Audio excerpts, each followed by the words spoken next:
A paz de Cristo.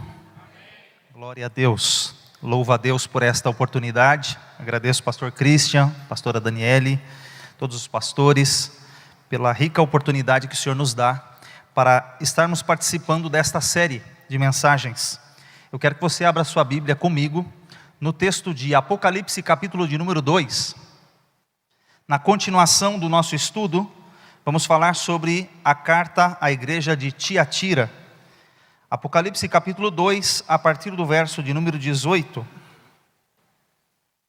E eu também louvo a Deus pela vida do nosso pastor Silas, por esta orientação que o pastor Christian tem nos dado, e também sobre a nossa igreja, Igreja da Palavra, de poder falar as mensagens que nós vamos falar aqui hoje. Porque, irmãos, eu estava estudando, meditando, eu falei, Jesus, não é em qualquer lugar que você pode pregar o que está aqui hoje não.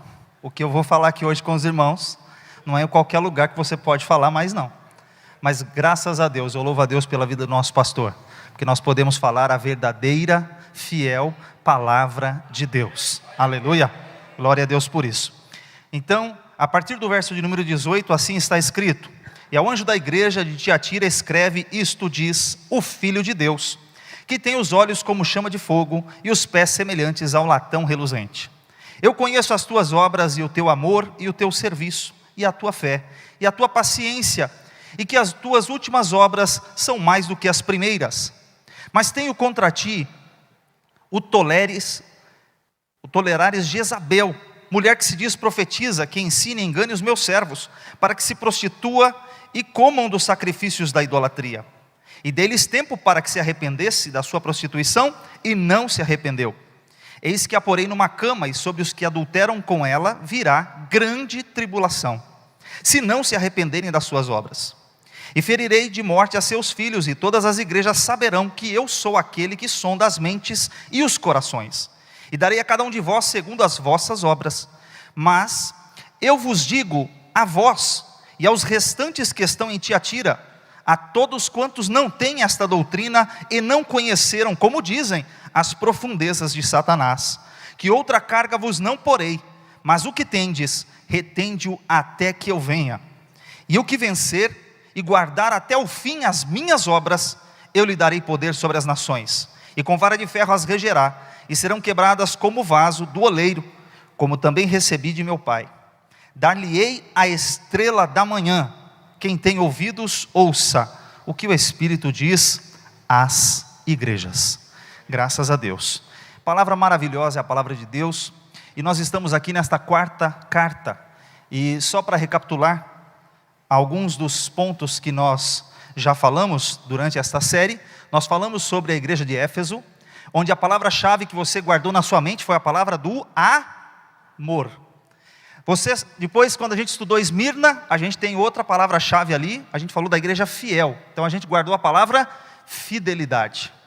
A gente na semana passada estudou a igreja de Pérgamo, e a gente guardou que aquela igreja também tinha várias doutrinas, mas a gente precisava se arrepender, arrependimento. Terceira carta. E hoje a gente vai começar a falar da igreja de Tiatira, cuja palavra que nós vamos falar hoje é uma palavra importante. Você também vai estudar ela no domingo, na RBD, então você não falte. Hoje é um pedacinho, domingo tem mais. Amém? Então vai ser a palavra santidade. Ou você poderia dizer assim, é uma palavra também que você pode usar em outro sentido. Intolerância. Intolerância ao pecado. A palavra santidade aplicada aqui nessa igreja, nós vamos meditar hoje sobre a intolerância ao pecado. Se fala muito sobre intolerância hoje. Intolerância religiosa, intolerância isso, intolerância aquilo. Só que aqui nós temos um Jesus maravilhoso, poderoso, eterno. E esse Jesus não tolera o pecado. Nós, como crentes, como igreja de Jesus, também precisamos ser intolerantes ao pecado.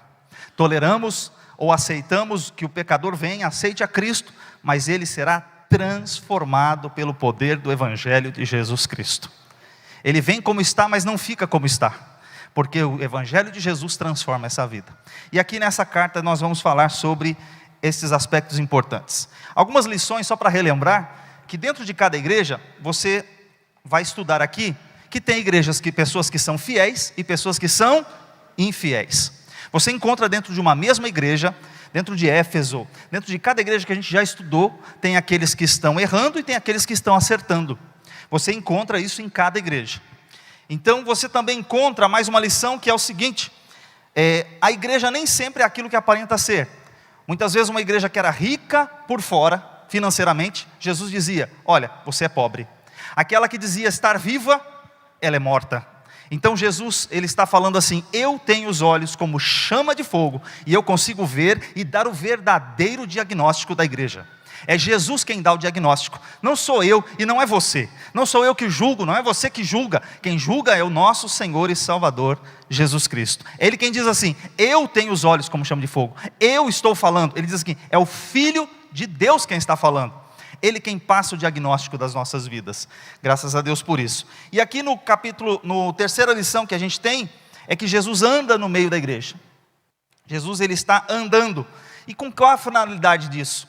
Para nos dar a oportunidade de encontrar aqueles que estão diagnosticados. Por que você faz exame? Você faz um exame e de repente o exame te mostra uma coisa ruim, uma doença. O exame te mostra que você está doente. Para quê? Só para você ficar sabendo e não faz nada? O exame te diagnostica para que você possa tratar. Então o Espírito Santo, ele olha para a minha vida, ele olha para a sua vida, porque eu preciso ser tratado. Nós precisamos ser tratados. Então quando ele vê o nosso defeito, quando ele vê a nossa dificuldade, ele está dizendo: olha, estou te dando a oportunidade de você mudar de vida. Jesus não aplica o juízo sem antes avisar. Ele não aplica nenhum tipo de correção, ele não aplica nenhum tipo de julgamento final antes de pelo menos nos avisar. Então ele está dizendo aqui que ele está dando oportunidades, graças a Deus por isso. E também ele faz promessas a todos os que são fiéis e aqueles que são vitoriosos.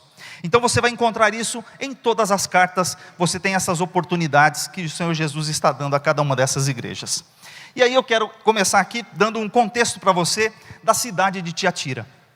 Há algumas lições importantes do contexto histórico dessa cidade. De todas as 7 igrejas, essa é a menos importante. Não a carta, digo a cidade. Guarde isso. A igreja de Éfeso, capital da Ásia Menor. A igreja de Pérgamo, grandes templos.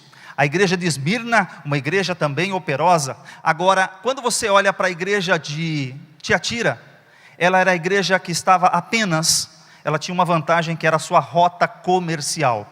Era só a questão do comércio que lhe importava, porque ela era a menos importante de todas as cartas. Ou melhor, a menos importante de todas as cidades que você tinha naquela região. Mas o comércio era algo que era vibrante naquele lugar. E aqui a gente entra com algumas questões importantes, porque dentro da sua geolocalização, você tem o quê? Você tinha o comércio da Ásia e da Europa, então se passava por ali para fazer o comércio. E ali tinha muitos comerciantes. E por ter muitos comerciantes, essa cidade tinha uma característica especial. Ela criava grêmios, associações. Associação do sapateiro, associação do tintureiro, associação do costureiro, associação do ferreiro, associação, e assim vai. Tinha diversas associações, grêmios, conglomerados, onde as pessoas faziam acordos para poder vender, para comercializar. E cada uma dessas associações, você tinha situações específicas dentro dessas associações. Para fazer parte dessa associação, para ser membro dessa associação, para vender nessa associação, você deveria cumprir alguns critérios. E é aí que mora a situação da igreja de Jesus. Essas associações tinham deuses que eram patronos, o patrono do sapateiro, o patrono do ferreiro, o patrono de tal comércio. O que aconteceria aqui então? Para você fazer parte, essa associação, ela promovia festas, ela promovia cultos, ela promovia adoração, ela promovia rituais que para quem era crente em Cristo Jesus, aquilo conflitava com a sua fé. Eles faziam acordos e dentro dessas associações, você tinha, por exemplo, muitas coisas que eram ocultas e que aconteciam dentro dessas associações. Sabe, sociedades secretas, onde você tem uma festa exclusiva, só quem é membro entra, e aquele membro participa de algumas festas. E estas festas compreendiam em alguns cultos de deuses pagãos.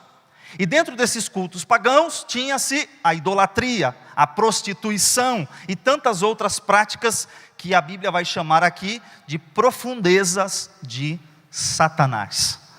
E então, para quem era crente em Cristo Jesus, era difícil participar. Aliás, não dava para participar. Essa é a questão. Então você tinha essas diversas agremiações nessa cidade. E uma coisa importante que a Bíblia nos relata, em Atos dos Apóstolos, no capítulo 16, é que uma mulher desta cidade, de Tiatira, Lídia, ela estava lá na cidade de Filipos, na Europa. E ela foi uma das primeiras mulheres a serem impactadas na Europa, a primeira cristã a ser impactada pela pregação do Evangelho de Paulo.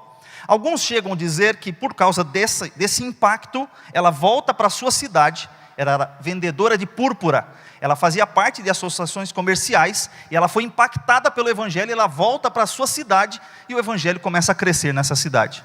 Então, na Ásia Menor, o Evangelho começa a crescer neste lugar. Bom, aqui são alguns dados dessa igreja, desse lugar. Bom, aí a gente vai começar a falar sobre algumas questões que estão aqui no texto. O primeiro deles, aplicando agora para a nossa vida e vendo o que está aqui no texto, é o seguinte: quem é Jesus? Aqui o texto mostra que Jesus nos conhece profundamente. Não é superficialmente, e sim profundamente. E por que eu digo isso para você? Porque, deixa eu mostrar outro versículo para você importante, que nós encontramos aqui no texto de Daniel e de Apocalipse. Quem é o nosso Jesus? Esse Jesus que foi revelado, tanto em Daniel quanto em Apocalipse. Dá uma olhada nesse texto que eu coloquei aqui. Se você não estiver enxergando, eu vou ler para você. Tem dois textos, duas colunas. O texto de Daniel diz o seguinte: Daniel, no capítulo 10, ele está muito triste. Ele passa 3 semanas triste, angustiado, orando, buscando a Deus. E aí, durante esse período, ele tem uma revelação do Senhor. E olha a revelação que ele tem da parte de Deus, quando ele vê. Ele diz assim: e levantei os meus olhos, e olhei, e eis um homem vestido de linho, e os seus lombos cingidos como ouro fino de ufaz.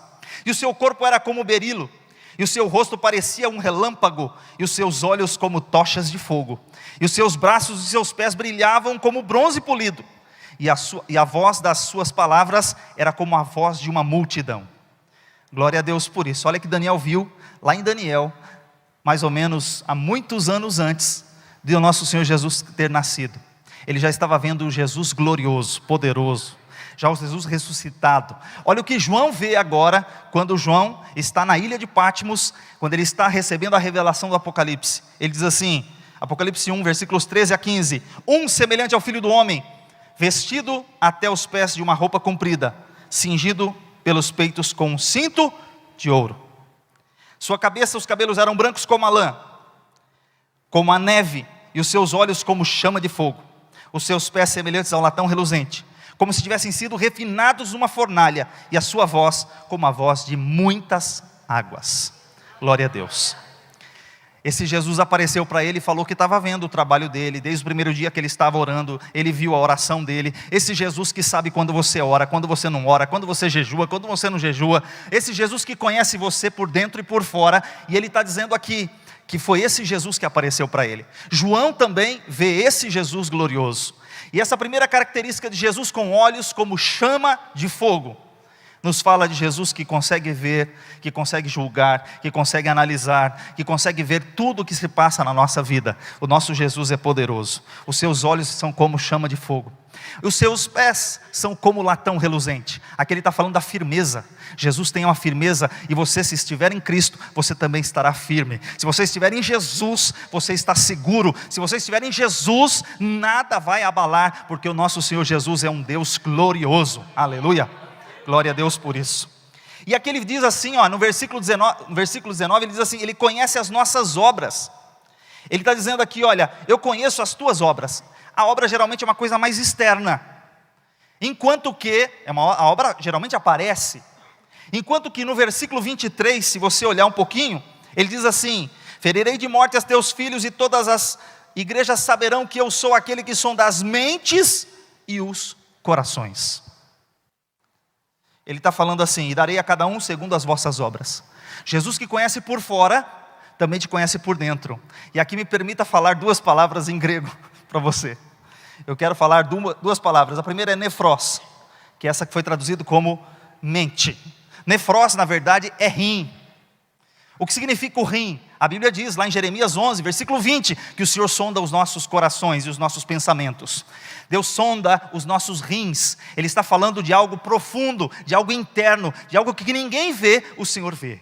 De algo que ninguém sabe, mas o Senhor sabe. Ele sonda os teus pensamentos, a sua mente, o que passa na tua mente. O nosso Deus, o nosso Jesus é onisciente, conhece todas as coisas. E ele diz uma outra palavra, ele sonda a mente e também sonda o coração. E o coração na Bíblia, ele não é só o órgão que bombeia o sangue. E aí ele usa a segunda palavra, que é cardia. Então ele usou nefros, que é nefrologia, você fala do rim. E aí você tem aqui o cardia, que você fala do coração. E o coração, ele fala sobre os nossos sentimentos, sobre a nossa alma, sobre o nosso profundo. E aqui Jesus está dizendo que ele conhece tanto as obras externas, quanto ele conhece tanto os nossos pensamentos, quanto as nossas intenções. Ainda antes que a gente diga alguma coisa, o nosso Senhor Jesus já conhece, ele já sabe. Antes que você peça, ele já sabe. Antes que você ore, ele já sabe. Ele quer que você ore, ele quer que você peça, ele quer que você se manifeste. Mas ele já sabe o que você está precisando. Por isso você não precisa usar vãs repetições, conforme está escrito lá em Mateus, no capítulo 5 e 6. Você pode falar com o Senhor Jesus e Ele conhece a tua vida. Ele conhece tanto por dentro quanto Ele te conhece por fora. E é algo glorioso, que aqui no versículo 19 e no versículo 20, Ele vai revelando outras coisas, que são pelo menos 5 coisas que Jesus conhece da nossa vida. Que Jesus sabe, que Jesus se manifesta na nossa vida. Olha só, Ele diz aqui, conheço as tuas obras. Permita-me falar mais 5 palavras em grego. Hoje vai ser aula de grego, amém? Estou brincando, é Apocalipse. A primeira palavra é ergon, obras. Que obras são essas? Empreendimentos. Empreendimentos, porque você vê obras e depois você vê a quarta coisa é serviço. Qual a diferença de obra e de serviço? Tem diferença. Por isso que eu preciso dizer para você a palavra. Porque obra é aquilo que você faz um empreendimento, aquilo que você realiza, aquilo que você trabalha e aparece. A obra. Então você está trabalhando. Jesus olhou para essa igreja e falou assim: vocês são uma igreja que trabalham. Vocês são uma igreja operosa, vocês são uma igreja que tem muitas obras, glória a Deus por isso. Jesus estava elogiando a igreja. Jesus não chegou batendo, ele chegou elogiando. E é assim que Jesus faz. Ele chega, elogia, vê a situação, está dando o diagnóstico daquela igreja. Primeiro ele diz que eles estão trabalhando. A segunda palavra ele diz assim: também vejo o teu amor. E amor é uma palavra complicada para a gente explicar em português, porque no grego são 4 palavras. Mas o amor que está aqui, não é o amor eros, de homem para mulher, não é o amor estorge, que é de familiar, não é o amor fileu, fraternal. O amor que ele está falando aqui, estou vendo o teu amor ágape, estou vendo o teu amor sacrificial. O amor que vocês têm é um amor diferente. Vocês têm o amor de Deus nos vossos corações. É uma igreja que tem o amor de Deus. O que estava faltando na igreja de Éfeso, estava sobrando na igreja de Tiatira. Então essa igreja tinha amor, ela tinha um amor ágape. Então a segunda palavra é ágape. A terceira ele diz assim: também conheço a tua fé, a tua fidelidade. A palavra pistes, fé, ou seja, a tua confiança em Deus. Vocês confiam no Senhor. A fé de vocês é uma fé firme. Vocês têm uma fé que não é oscilante. Vocês têm uma fé no Senhor Jesus. Então ele está falando sobre a firmeza, sobre a fidelidade, sobre eles estarem fincados na fé. Eles tinham uma fé forte, glória a Deus por isso. Outra característica, que é a quarta, ele fala do serviço. Então agora a gente vai ver a diferença entre obras e serviço. A palavra serviço aqui é diaconia. Será que a gente conhece essa palavra na igreja? Diácono, diaconia, diaconato. É a palavra que está associada ao serviço, ao ministério, ao servir pessoas. Então, a igreja também servia as outras pessoas. Não é só uma obra, um empreendimento físico, mas ela também trabalha com vidas. Então o diácono, a diaconia lida com o ministério que lida com pessoas e que lida com almas. E muita gente fala assim: eu não sou mais diácono, agora eu sou pastor. Nós continuamos sendo servos, continuamos prestando a nossa diaconia. Não é porque foi promovido para um outro nível tal que você deixa de servir, você continua servindo. Aliás, Jesus disse que quanto mais você cresce, continua sendo servo de todos. Então, quanto mais você cresce, você está sendo mais servo ainda. Ou seja, na verdade, a hierarquia de Deus, o organograma divino, ele é na ordem invertida. Quem quer ser servido, vai servir, e assim vai. É totalmente o oposto, a contracultura cristã. Ele está ensinando que a gente precisa servir. Ele fala que o nosso serviço, a nossa diaconia, nós precisamos servir os outros. E essa era uma igreja que servia. Ela tanto tinha obras e empreendimentos físicos, quanto ela tinha também o serviço lidando com pessoas. O que mais essa igreja tinha? Ela fala sobre a última palavra, é a paciência. E aqui ele usou a palavra hipomoné, ou seja, perseverança. Outra palavra bonita que está na moda, você pode trocar paciência por essa, resiliência. Aleluia, glória a Deus. O que é resiliência? É você falar que você pode passar por toda a tempestade e você continua firme de pé, porque você está firmado no Senhor Jesus. Aleluia, você tem firmeza, resiliência. Então o crente em Jesus, ele tem paciência, ele passa pela prova, ele passa pela luta, ele passa pela tribulação, mas ele continua de pé em Cristo Jesus. Aleluia por isso. E essa era uma igreja que fazia tudo isso, uma igreja que tinha amor, uma igreja que trabalhava, uma igreja que fazia muitas coisas. E Jesus começa a dizer que ele conhece todas estas obras, ele conhece tudo isso.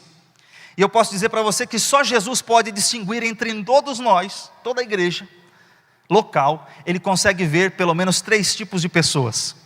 E dentro de uma igreja, como a gente falou, tem gente fiel e tem gente infiel. Tem gente que serve a Deus, tem gente que não serve.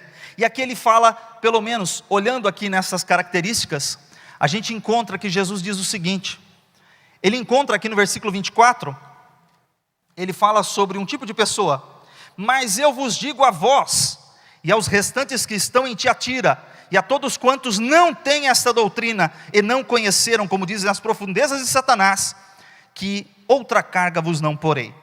Ele conhece aqueles que são fiéis, os remanescentes, os que restaram. E aqui a gente vai entrar daqui a pouco falando sobre a parte ruim, vamos dizer assim, quando ele usa o nome Jezabel. Esse nome lembra alguma coisa? Quando você escuta Jezabel, esse nome lembra alguma coisa. Lá no Antigo Testamento, a gente lembra de Elias, a gente lembra de Acabe, a gente lembra que essa mulher matou profeta, e a gente lembra que um dia Elias, ele foi para uma caverna e ele falou assim, ai Senhor, só eu fiquei, e buscam a minha vida para tirá-la.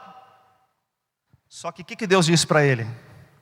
Ô Elias, chora não, você não está sozinho, você não está sozinho, ainda tem 7.000, ainda tem 7.000 que não se dobraram para Baal, ainda tem 7.000 pessoas que são fiéis. Quando você está achando, eu estou sozinho, só nós estamos falando, só nós... Deus ainda está preservando muita gente, Deus ainda tem os seus fiéis, os seus remanescentes. Então não se desespere, não ache que você está sozinho, porque Deus, Ele continua preservando os seus fiéis. Ainda tem 7.000, e aqui você lembra dos remanescentes, embora a palavra pareça até ser bonita, em alguns momentos você pode traduzir ela como resto, o que sobrou, um restinho, mas para a glória de Deus ainda tem um restinho, aleluia, ainda tem gente fiel, ainda tem gente que prega a palavra, ainda tem gente que crê na palavra, amém? Porque hoje em dia, como o pastor disse, quantos seminários teológicos que começaram bem, quando a gente olha, eu fico abismado de olhar, por exemplo, a Universidade de Harvard, Estados Unidos, uma das melhores universidades do mundo. O tema dela, o título dela, o logo dela diz Veritas, que ela creia na verdade do Evangelho de Jesus Cristo. Conhecereis a verdade e a verdade vos libertará. O tema de Harvard. Aí pergunto, onde estão os crentes em Harvard? Onde estão os crentes em Harvard? Então nós temos que vigiar a nossa vida, porque muitos deles já não creem mais, e ensinam a não crer nas Escrituras. Mas graças a Deus que ainda tem universidades fiéis, que falam de Jesus Cristo como Salvador, que ainda falam que o nosso Deus é o Senhor, e ainda falam que a palavra de Deus é a verdade, não é lenda. Isso aqui não é produção humana, isso aqui é produção divina, amém? Glória a Deus por isso. Então tem o remanescente ainda, para a glória de Deus. O que mais tem nessa igreja? Tinha um segundo grupo, que está revelado aqui no versículo 20, tem um grupo de pessoas que são tolerantes, mas tem o contra ti que toleras Jezabel. Tem um grupo de pessoas tolerantes, que aceitam de boa, que deixa passar, que faz de conta que não estão vendo nada. Tem um grupo de pessoas que são tolerantes, que deixa passar. Tanto faz como tanto fez. Eu estou vendo, mas... deixa assim. Tem um grupo que é desse jeito, dentro dessa igreja. São os tolerantes. Então tem o grupo dos fiéis, tem o grupo dos tolerantes. A gente vai aprofundar um pouquinho mais daqui a pouco. Mas tem um terceiro grupo, que ele fala nos versículos 20 a 22. Ele diz aqui que tem um grupo de pessoas que estão se prostituindo, que estão comendo o sacrifício da idolatria. Ele está falando de um grupo aqui de pessoas que são infiéis, são pecadores conscientes. Porque o texto diz assim: eu dei oportunidade para se arrepender e não se arrependeram. Pessoas que fazem e pecam à vontade, deliberadamente, sabendo que é pecado. Tem os contumazes. Então, dentro de um determinado lugar, você tem pessoas fiéis, você tem tolerantes que não praticam, mas toleram, e você tem aquele que realmente se lambuza. Vamos dizer assim, se joga no pecado. Mas o Senhor Jesus, Ele olhou para esses três grupos, e Ele tem mensagem para os três grupos. Ele tem mensagem para os fiéis, Ele tem mensagem para os tolerantes, e Ele tem mensagem para aqueles que se lambuzam no pecado. E para todos eles, Ele tem uma mensagem que é para que sejam restaurados. O objetivo de Deus não é destruir ninguém, mas nós vamos continuar aqui vendo que Jesus, o tópico 2, Ele não tolera o pecado. Essa é a parte que está aqui, que a gente começa no versículo 20. Enquanto muitos toleram, deixam passar, faz de conta que não vê, o nosso Senhor Jesus não faz vista grossa. O apóstolo Paulo, no capítulo 5 e 6, quando ele estava escrevendo a igreja aos Coríntios, 1 aos Coríntios, ele fala sobre uma situação de uma igreja, que havia uma pessoa numa situação que muita gente sabia e não tomava atitude. Muita gente sabia daquele jovem pecando, cometendo pecado grave que nem entre os gentios havia, e mesmo assim, muitos se faziam de desentendidos. A igreja não tomava nenhuma atitude. Consequentemente, o que acontece ali, Paulo escreve à igreja e fala para que eles tomem uma atitude, para que eles apliquem a disciplina. O mesmo Paulo que manda aplicar a disciplina, em 2 aos Coríntios, ele escreve para que a igreja que aplicou, obedeceu o apóstolo, que eles reintegrem a pessoa à comunhão da igreja. Então a disciplina não visa a destruição, a disciplina de Deus visa a edificação. A correção de Deus não visa a destruição de ninguém, mas sim trazê-los para Deus. Então Jesus aqui, ele está dizendo que ele não tolera o pecado, ele é intolerante quanto a isso. E o fato aqui também, observe o versículo 20. O que essa mulher chamada Jezabel fazia? Se dizia profetisa, ela tanto ensinava e enganava os meus servos a que se prostituem e comam dos sacrifícios da idolatria. Ele está falando de uma outra coisa importante. Essa mulher não só pecava, mas ela ensinava os outros a pecarem. Aqui fala sobre doutrina, sobre ensinamento, sobre ortodoxia. Fala sobre pessoas que ensinam. Por isso é a importância de você saber quem você ouve. O pastor estava acabando de dizer há pouco sobre a questão de amontoar para si doutores segundo as suas próprias concupiscências. Ou seja, doutores que falam o que eu quero ouvir. Então você pega e vai numa tal de inclusão aí. Tem uma tal igreja de inclusão. Aí você vai lá e o texto que eles vão usar é para incluir pessoas. E para ser mais direto, para incluir pessoas que a Bíblia condena, que a Bíblia manda disciplinar.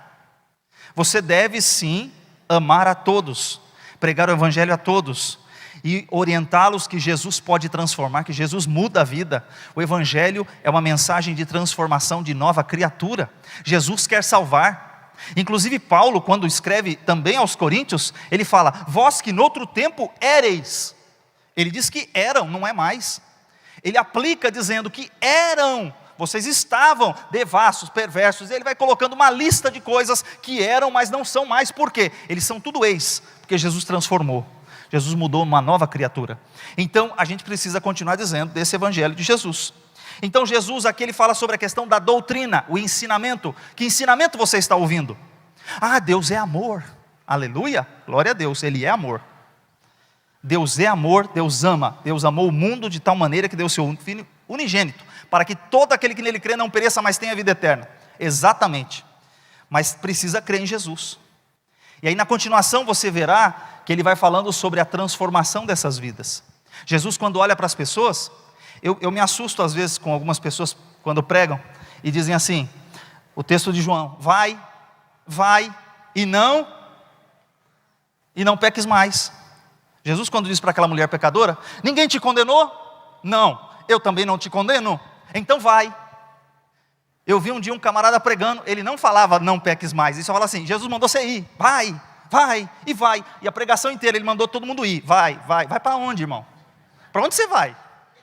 Jesus falou, vai e não peques mais. Jesus falou para o paralítico, vai e não peques mais, para que não te suceda alguma coisa pior. E a pessoa fala, vai para onde? Só cortou o texto e não quer falar, não peques mais é uma palavra dura de falar, porque não digere. Jesus falou, vai e não peques mais, muda de vida, meu filho. É assim que Jesus falou. E aí quando ele falou, as pessoas às vezes querem cortar, dizer metade, meia verdade. Jesus não mandou você e eu pregar meia verdade, ele mandou você pregar toda a verdade, que é a palavra dele, ele é a verdade. E aqui ele está dizendo ali, sobre esses ensinamentos, e esses ensinamentos levavam as pessoas ao pecado, esse é o problema. Certos tipos de ensinamento induzem as pessoas ao erro. E qual era o ensinamento dessa Jezabel? Olha que coisa interessante, o que essa mulher estava fazendo? O nome dela, se você pegar no dicionário de Strong, significa uma pessoa pura, casta. Segura essa, virtuosa. Jezabel significa casta, pura, virtuosa. Justo ela, que levou o povo de Deus a pecar, que matava profeta, que se prostituía, que o culto de Baal era uma prostituição total, o culto de Asherá era uma prostituição total. Como é que pode você dizer que... Por isso que eu digo, tem gente que tem nome de que é vive, mas está morto, tem nome de que é santo, mas é impuro. Então, irmão, o rótulo não diz nada, meu irmão. Cuidado com esse negócio de rótulo. Lá vai o santo homem de Deus. Tem que ver se é santo mesmo, se está fazendo o que tem que fazer, porque está escrito. A mulher olhou e viu o procedimento do homem de Deus, do profeta Elias, do profeta Eliseu, e pôde dizer, lá vai realmente um homem santo de Deus, vamos fazer um quarto para ele aqui, vamos arrumar um lugar aqui para ele, porque é homem de Deus, e tem homem de Deus. Deus tem homens fiéis, e por isso ele diz aqui. Agora, essa mulher que se dizia ser pura, casta, santa, que seu nome significava algo, fazia totalmente o oposto. Por isso que a gente não pode ter nome de quem vive somente, a gente tem que ser de fato. O evangelho de Jesus, a crítica de Jesus era, você tinha que tanto dizer, mas também viver. Você não podia deixar passar. E aí essa mulher ensinava algumas coisas. A primeira delas era o seguinte: você, para vencer o pecado, precisa conhecer o inimigo. Você precisa conhecer o diabo. Você precisa fazer parte. Então, para você vencer o inimigo, você tem que conhecer o inimigo. Aí, para conhecer o inimigo, você tem que entrar no meio do inimigo, da seara do inimigo, se afundar. Então, ela incentivava as pessoas, os crentes comerciantes, a fazer parte de todas as associações. Participa, vai sim em tudo que eles marcarem. Participe de tudo para você saber de tudo que eles fazem, para que você conheça por dentro, profundamente, os assuntos que acontecem lá. Ela incentivava a pecar deliberadamente. Ela incentivava que eles crescessem ali, conhecendo bastante do diabo. E olha só, fica uma questão de curiosidade aqui. A Bíblia não cita o nome do diabo. E tanta gente fica dando ibope para o diabo. E dá testemunho de 1h30 falando do diabo. E prega sobre o diabo. E fala assim, quando eu era lá do não sei da onde, tinha o fulano, Tranca-Rua, o Zé Pilintra, não sei o quê. Eu pergunto, onde está esse nome Zé Pilintra, Tranca-Rua, não sei o quê, na sua Bíblia? Me mostra. Cadê o nome dele? Não tem esse nome na Bíblia. Não tem esse nome na Bíblia. Ah, porque... E começa a dar ibope para o diabo, e dá ibope para o diabo. Para começar, a palavra diabo é um título, não é um nome. A palavra Satanás não é um título, não é um nome. A palavra antiga serpente é um título, não é um nome. A palavra Lúcifer nem está na Bíblia. A palavra, o nome que você quiser, são títulos, não são nomes. Veja, a palavra de Deus não deu importância para o diabo, ela dá importância para Jesus. Ela dá importância para o nosso Deus. Ela dá valor ao nome do nosso Senhor Jesus Cristo, que tem um nome que é sobre todo nome, para que o nome de Jesus se dobre todo o joelho de todos que estão no céu, na terra e debaixo da terra. É o nome de Jesus que importa. É o nome de Jesus que você precisa saber. É esse nome que você precisa conhecer. Não é o nome do diabo. Então, ela ensinava que tinha que se enfiar no meio das coisas do diabo. Você não precisa se enfiar no meio das coisas do diabo. O Senhor quer que você seja fiel. Amém? Olha a coisa importante que está escrita aqui também. Segundo o ensino dela, ela ensinava que para ter lucro vale tudo. Não, irmão, não, você faz parte do negócio. Você tem que mentir, você tem que roubar, você tem que dar propina lá, você tem que se corromper. Você está nesse meio, você tem que fazer. Aí eu te pergunto, Daniel, a gente estudou Daniel ontem na teologia. Daniel entrou no governo. Ele ficou 72 anos no governo. Entrou Nabucodonosor, saiu Nabucodonosor, entrou rei, saiu rei, entrou rei, caiu rei, trocou governo, trocou império, Daniel estava lá. Eu te pergunto, ele entrou com 17 anos de idade, decidiu não se contaminar, ficou fiel, foi até o fim, chegou lá com mais de 80 anos de idade, glorificando a Deus, exaltando ao Senhor e um testemunho impecável, servindo a Deus toda a sua vida. Daniel teve uma vida exemplar e estava no meio da política. Ele poderia se corromper? Cuidando de 127 províncias, 120 províncias, poderia se corromper? Tinha coisa, podia ser corrompido por alguém que estava lá? Poderia, mas o texto diz que não encontraram nada contra Daniel. Tiveram que buscar aqui, vamos achar um jeito de acusar ele. Aí acharam um jeito. Qual foi o jeito? Acusa ele na lei do seu Deus. Aí você encontra alguma coisa e você fala dele. Aí proibiram orar, ele não pode orar. Aí o Daniel falou, vou continuar orando. E 3 vezes ao dia ele orava ao Senhor. Então você não pode negociar os seus valores, os seus princípios.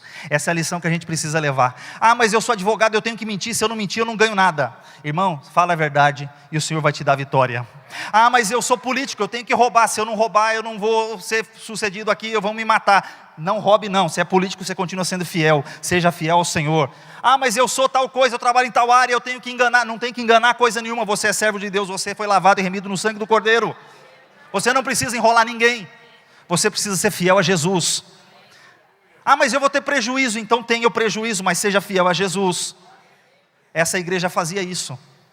Tinha gente fiel, mas tinha gente ensinando. Tem que se misturar. Interessante que esse se misturar aqui é diferente do que eu vejo na minha Bíblia. Porque na minha Bíblia alguns dizem assim, você tem que experimentar o pecado para você poder falar do pecado. Não precisa. Eu não preciso experimentar droga para saber que droga é droga, não presta. Eu posso ver os outros e ver os outros que usam droga e estão fazendo besteira, e é que aquele efeito faz mal na vida dele. Eu não preciso experimentar o mundo para saber que o mundo não presta. O jovem crente não precisa experimentar o mundo para saber que o mundo não presta, é só observar, é só olhar para a palavra de Deus. E olha quantos textos a gente tem. O crente diz assim, olha o que está escrito, foge também dos desejos da mocidade. Tem hora que você tem que fugir. O crente só avança, só vai para cima. Não, tem hora que ele foge. Foge dos desejos da mocidade. Olha o que está escrito em 1 Coríntios 6,18. Foge também da prostituição. Todo pecado que o homem comete fora do corpo, mas o que se prostitui contra o seu próprio corpo. José fugiu. Então tem hora que tem que fugir. Você não tem que se misturar. E aí muitas vezes o diabo aqui perseguiu a igreja por força. Então você tinha a perseguição. Na igreja de Esmirna era perseguição, matava os crentes. O diabo não conseguiu pela força externa. Aí ele troca a estratégia. Então vamos mexer na doutrina. Vamos começar a ensinar as coisas erradas. Aí o povo vai pecar, como na igreja de Pérgamo. Doutrina de Balaão e dos Nicolaitas. Ensina o povo a pecar, ensina o povo a fazer coisa errada e vão ser amaldiçoados. Então você mexe na doutrina. E agora você tem aqui um outro pecado aqui nessa igreja.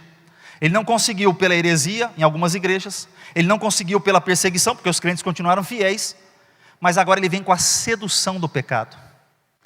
Ele vem seduzir. A Jezabel vem seduzir. Ela tem um símbolo na Bíblia aqui de sedução. Ela vem seduzir os crentes para que achem que o pecado é gostoso, o pecado é bom. E ela vem enganar as pessoas para o pecado. E aqui eu faço mais uma ilustração para você. O barco, ele só funciona se estiver aonde? Na água. Mas não pode ter água dentro do barco. O barco vai na água, mas a água não pode estar dentro do barco. Se entrar água no barco, o barco Você está no mundo, mas você não é do mundo. Você anda nesse mundo, mas o mundo não pode entrar dentro de você. O mundo não pode entrar dentro da sua vida, dentro do seu barco, da sua vida. Você não pode deixar o mundo entrar. Você está no mundo, mas o mundo não entra em você. Então você precisa viver nesse mundo sem se contaminar. É isso que Jesus está ensinando aqui. E aqui tem 5 passos muito rápidos que eu quero falar com você sobre essa questão da contaminação. Olha o problema. Primeiro problema é o seguinte, essa questão de mundanização. Primeiro você se torna amigo do mundo. Tiago disse que a amizade do mundo é inimizade contra Deus. Então você não pode ser amigo. Só que a amizade evolui, vira amor. Aí João escreveu, não ameis o mundo, nem o que no mundo há. Se alguém ama o mundo, o amor do Pai não está nele. Então, da amizade virou amor. Cuidado, está evoluindo. Depois que você evoluiu e tem amor, você se contamina. Aí Tiago repete, não se contaminem com o mundo. Tiago, ele vai falar sobre essa contaminação em Tiago 1,27. Sobre você se contaminar com o mundo. Depois você tem a questão, depois de contaminado, lá em Romanos, Paulo fala sobre você se conformar com o mundo. Achar que é tudo normal. É o tolerar, está tudo normal, é assim mesmo. Esse negócio de inclusão agora é assim, tem que aceitar, sabe? Se a gente não aceitar, a gente vai, sabe? A gente vai ficar para trás e tal. Irmão, isso aqui é se conformar com o mundo, é tomar a forma do mundo, achar que você está certo. Não está certo. Não vos conformeis com o mundo, mas vos transformai pela renovação do vosso entendimento, para que experimenteis qual seja a boa, agradável, perfeita vontade de Deus. Você não pode se conformar. E o 5º passo, depois que se conformou, aí vem a condenação com o mundo. Porque Paulo escreve aos Coríntios capítulo 11, ele fala para a gente examinar nós mesmos. E essa é uma análise que a gente tem que fazer hoje. Eu preciso analisar minha vida. E aí ele fala aqui, para você não ser condenado com o mundo. Nós somos repreendidos pelo Senhor, para não sermos condenados com o mundo. Então esse processo de mundanização ele acontece, mas o Senhor quer nos livrar de tudo isso. E a gente vai vencer isso em nome de Jesus. E aí a gente vai aqui dizer para vocês, estava aqui, eu não passei. Pula. Deixa eu mostrar para vocês aqui, Jesus, Ele te dá oportunidades. É o que está escrito na sequência do texto. Ele diz assim, dei-lhes oportunidades, para que se arrependesse. Jesus deu oportunidade, mas eles não quiseram se arrepender. Jesus deu tempo, o texto diz, deu tempo. A gente não sabe quanto tempo foi, mas eu posso te dizer, estudando sobre o livro de Daniel, que Deus deu 490 anos para Israel, para eles se arrependerem dos erros que eles cometeram quando entraram na terra. Deus deu 490. Deus disse assim para Abraão, Abraão, tua geração será peregrina no Egito. Deus avisou Abraão que eles ficariam 400 anos, porque a medida do pecado dos amorreus não tinha chegado. Ou seja, Deus deu 400 anos para aquele povo se arrepender, eles não se arrependeram. Quando eles chegaram depois do Egito, Deus falou, acaba com tudo. A hora do julgamento chegou. Eu dei 400 anos, não se arrependeram, a hora do julgamento. Eu não sei quanto tempo Deus deu para Jezabel, quanto tempo Deus deu para aquele povo, mas Deus deu tempo. Ele está dizendo aqui, dei-lhes tempo, mas eles não se arrependeram. E aí Jesus fala que Ele vai trazer então o juízo, porque eles não se arrependeram. Então, ele diz assim, que quem aceita, ou quem se arrepende, não vai ser condenado. Mas se não se arrepender, aí vem o julgamento divino. Aí Jesus começa a falar sobre Ele vai julgar aquele povo. E Ele fala aqui que Ele vai colocar na cama, que Ele vai trazer doença, que Ele vai matar os filhos.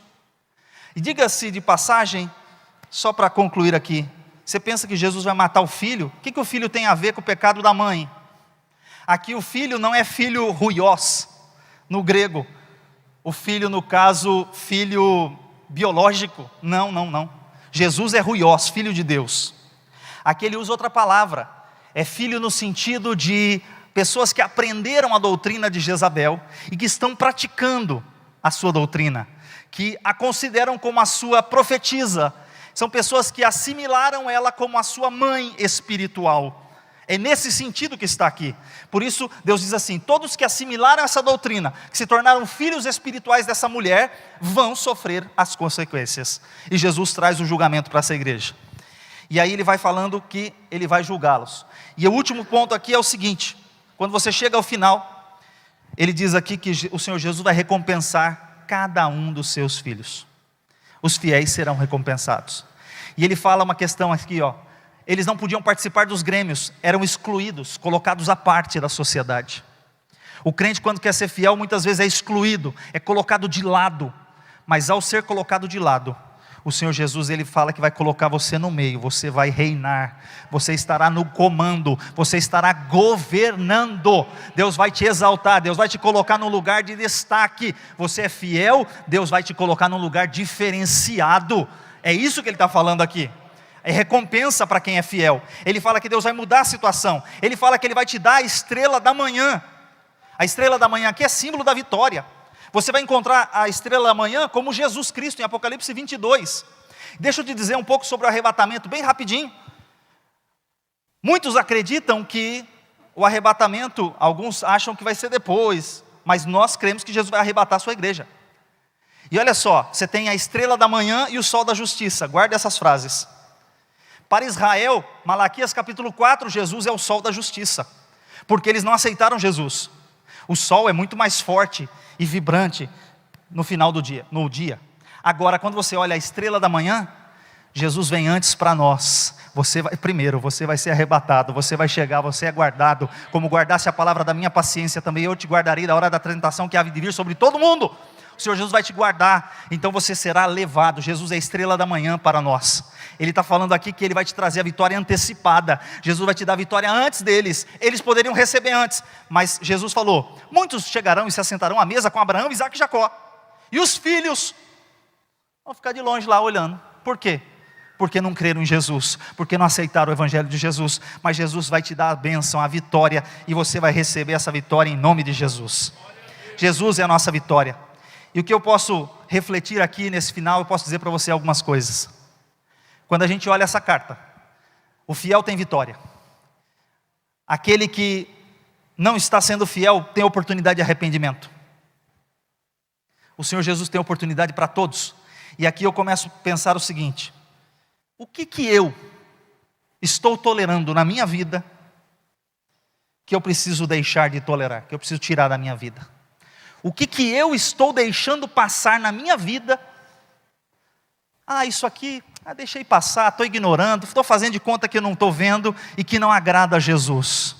É eu e você, cada um de nós, vamos analisar na nossa vida. O que eu estou fazendo que não agrada a Jesus, que eu estou tolerando, estou deixando passar? Eu podia ser melhor, eu podia fazer melhor a obra de Deus, eu podia estar aqui, sendo mais fiel. O que eu estou deixando passar na minha vida que Jesus não deixaria passar? O que eu estou sendo mais permissivo do que Jesus? Porque o meu Jesus, o nosso Jesus, Ele não tolera o pecado. A igreja de Tiatira é um sinal vermelho. Sabe o que é um sinal vermelho? Você vê, o que você tem que fazer? Para, reflita, pensa. O que eu posso fazer para mudar? O que eu posso fazer? O que eu posso mudar na minha vida para ficar melhor? O que eu posso fazer para que Jesus se agrade mais de mim? O que eu posso fazer para que eu possa ser esse vencedor? O que eu posso fazer para receber a vitória de Jesus? É isso que a gente precisa pensar. O que eu posso fazer para melhorar? Jesus quer que você seja melhor a cada dia. Aquele que começou em vós a boa obra, a aperfeiçoará até o dia de Jesus Cristo. Amém.